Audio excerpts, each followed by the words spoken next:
So we're going to demonstrate trying this out to see, number one, how easy is this to use? And number two, to, extract all the juice from the grapes because... So what are you doing today, Maureen? Look at these gorgeous grapes. We want to take these to make grape juice. Well, we're in the farmhouse kitchen today with a steamer. Last year, you girls picked 20 pounds of grapes. And we just washed and froze them, making ideas of what we would do with them. And do we really want to eat 20 pounds of jelly? Not really.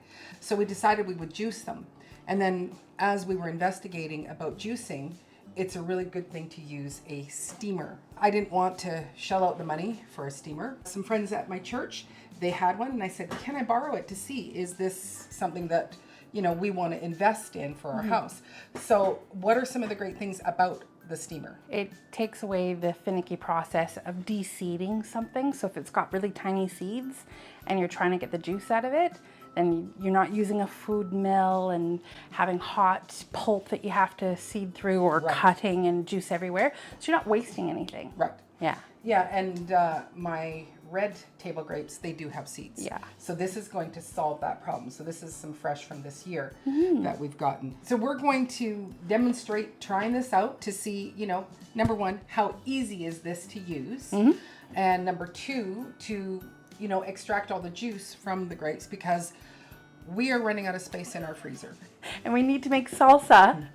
And tikka masala, and so the tomatoes are all going in. So we needed to start getting this out. So this will be a really great adventure for us to try out. Was this easy to use? Is it simple enough? It comes in 3 pieces. We'll kind of show you as we're putting it all together. So we're gonna start with the bottom where the water is gonna sit, and it's like a traditional steamer. So we definitely don't wanna let it boil dry. I've boiled some water to help start the process. We're gonna start the burner on high, and then once it starts to boil, we're going to put it onto a simmer. This is the juice section where everything is going to catch before we go and fill up our jars through this tube. Finally, the steamer basket where we're gonna put all the grapes. That's actually quite a good size one. It is, so we're gonna get quite a bit in here. Yeah. So the one thing that I really like about getting to kind of try out this steamer beforehand is noticing how big this basket really is. That it's going to allow us to go, okay, right now we don't have a lot of grapes, but next time we might have an abundance, or if we're steaming something else like rhubarb or whatever, then it's going to allow us. So I like that we're getting kind of a try before you buy. Yeah. All right, here goes nothing. No, here goes everything. Yeah, I know. Well, we froze the berries, so they're actually doing quite well. I think I could get another bag in there. Oh yeah, Yeah? sure. Okay.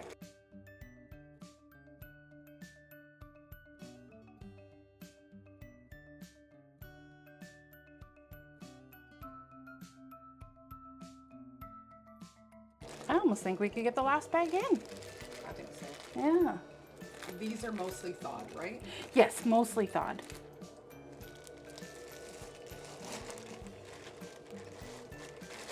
Oh, this is going to be fun.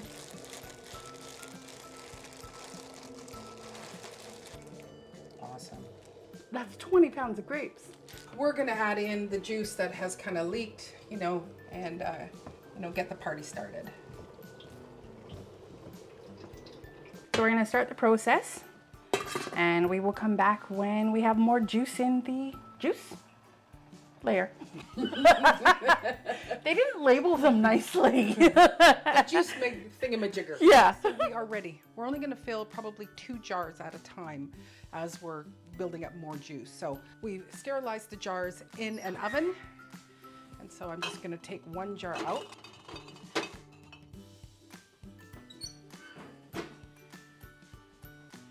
Place it here, and then we're going to bring our spigot down, and then it's got a nice little clamp, and we're just going to let it go. So we've got this hot liquid in a hot jar. Ooh, that's hot. There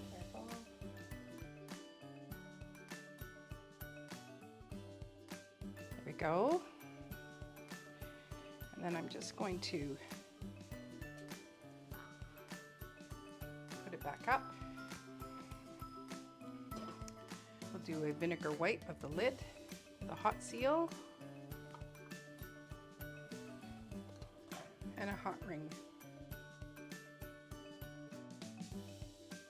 And then I'm going to take it over here to cool. So we are done, and we basically got 9 quarts, and then this one here, which is not quite a quart of the juice. Now there is all of this pulp that is left over, and this does have the seeds in it, and so we're gonna cool that, and we're probably gonna turn this into some jelly. Yeah. You know, that way we're not just wasting it. We'll put it through a food mill to get the seeds out, turn it into some grape jelly. Like, that's a decent amount of grape jelly. But we're really excited about, you know, canning up this grape juice. And there is other fruits that you can. Yeah, I saw that they had mentioned rhubarb in the little write-up that I read. Other people have done softer apples and some forms of berries. I'd be interested to see if I could do elderberries with it. Right. And that would be really cool. So what did you find with using this steamer? I found it very easy. There was a little bit of intuitiveness that you needed to have of when is it going to have enough that we could fill multiple jars at a time, because we like to do hot jars, hot lids, hot rims. But the method that we used, by just taking out one jar at a time, they're all hot, ready to go. Exactly. So, you know, we were doing 2 or 3 at a time, which it worked out perfect. Yeah. Really cool process though. Very different from canning and whatnot. Okay, truth be told, the whole time she was saying, I love this canner. I love this. I love this steamer. This is fantastic. This is so easy. Yeah. So when I asked her the question, I was expecting her to say that. It was so easy. You loved it. I did. And then I she really was like, did. oh, so on a wedding registry, you put on a steamer, you Yeah. put on a freeze dryer, you put on American canner, Yeah. pressure canner. Yes. Yeah. So when you are ready to use your grape juice, you're going to take the quart, put it into a jug, put equal amounts of water into it, and you can sweeten it to taste. So, you know, maybe about a 1/4 cup of sugar or less, depending on how sweet your grapes are. It's going to make a delicious drink. The other thing is, you could actually even use this juice to make something like your jelly if you wanted. Or in the future, when I have plenty of juice, the juice is all ready to go, and we can actually turn it into wine if we want. So basically, the verdict is we're gonna go get one of those. Yeah. I think the one thing though, if we can find one that has a glass lid to it, that would be a huge advantage, so we could see. I did see some online. I don't know if it's similar models or anything like that, but I definitely like the one that we used. Could use it again, but if we could like just up the ante a little bit by getting a glass lid, that would be cool. Right. I think though with a glass lid, there would still be steam in there. Yeah, that's so true. it would still be cloudy. That's true. Unless That's true. it's certain type of tempered glass that Yeah. wouldn't allow it through. We're, you know, super impressed with the steamer. Definitely will get one for doing other things as well as the grapes. And it didn't take that long. No, it was far less than what we've had with canning days. It'd be interesting to see with like a harder fruit, like an apple or something, because that'd be really cool to make our own apple cider. Okay, yes. Yeah, and the smell of all of this, like Yeah. even this pulp left over, the scent of it is just absolutely delicious smelling. So it was like, sure, we could, you know, put this into the compost, but it's like, No. let's have no waste. Yeah, exactly. And so we will can up some grape jelly. Now, we've tried a bunch of different things and we've never come up with a grading system for some things. But I'd like to give these a gold star. Gold star, okay. I would do again. Yeah. Anyway, absolutely. I hope you're having a great day wherever you are, and I look forward to seeing you on the next video. So take care. And God bless.